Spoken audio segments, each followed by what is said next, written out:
ಮತಪಟ್ಟಿಯ ತೀವ್ರ ಪರಿಷ್ಕರಣೆ ಇತ್ತಲ್ಲ, ಈ ಒಂದು ಪರಿಷ್ಕರಣೆಯನ್ನು ಪ್ರಶ್ನೆ ಮಾಡಿದಂಥ ವಿರೋಧ ಪಕ್ಷಗಳಿಗೆ ಸುಪ್ರೀಂ ಕೋರ್ಟ್ನಲ್ಲಿ ದೊಡ್ಡ ಹಿನ್ನಡೆಯಾಗಿದೆ. ಇಲ್ಲಿ ನೋಡಿ, ಈ ಥರ ಮತಪಟ್ಟಿ ಪರಿಷ್ಕರಣೆ ನಾವು ಮಾಡ್ತೀವಿ ಅಂತ ಮಾಡುವುದಕ್ಕೆ ಚುನಾವಣಾ ಆಯೋಗಕ್ಕೆ ಪೂರ್ತಿ ಅಧಿಕಾರ ಇದೆ. ಆದರೆ ಅಗತ್ಯ ಬಿದ್ದಲ್ಲಿ ಅವರು ತಪ್ಪುಗಳನ್ನು ಮಾಡಿಕೊಂಡಿದ್ದರೆ ಇದರಲ್ಲಿ, ಆಗ ಅದನ್ನು ಕರೆಕ್ಷನ್ ಮಾಡಲಿಕ್ಕೆ ನಮಗೆ ಅಧಿಕಾರ ಇದೆ. ಅವರು ತಪ್ಪುಗಳು ಮಾಡಿದ್ರೆ, ನ್ಯೂನತೆಗಳು ಅವರೇನಾದರೂ ಕ್ರಿಯೇಟ್ ಮಾಡಿದ್ರೆ ಸರಿಪಡಿಸುತ್ತೇವೆ ನಾವು, ಪೀಠಕ್ಕಂಥ ಅಧಿಕಾರ ಇದೆ ಅಂತ ಹೇಳಿ ಸುಪ್ರೀಂ ಕೋರ್ಟ್ ಹೇಳೋ ಮೂಲಕವಾಗಿ SIR ಪರಿಷ್ಕರಣೆನೇ ತಪ್ಪು ಅಂತ ಸುಪ್ರೀಂ ಕೋರ್ಟ್ ಹೇಳಿಲ್ಲ. ಆಯಿತು, ಚುನಾವಣಾ ಆಯೋಗ ಅದನ್ನು ಮಾಡಬಹುದು.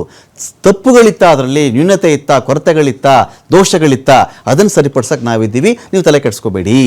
ಚುನಾವಣಾ ಆಯೋಗ ಒಂದು ಸಾಂವಿಧಾನಿಕ ಸಂಸ್ಥೆ, ಅದು ಮತದಾರರ ಪಟ್ಟಿ ಪರಿಷ್ಕರಣೆ ಮಾಡುವಂಥ ಅಧಿಕಾರವನ್ನು ಅದು ಹೊಂದಿದೆ.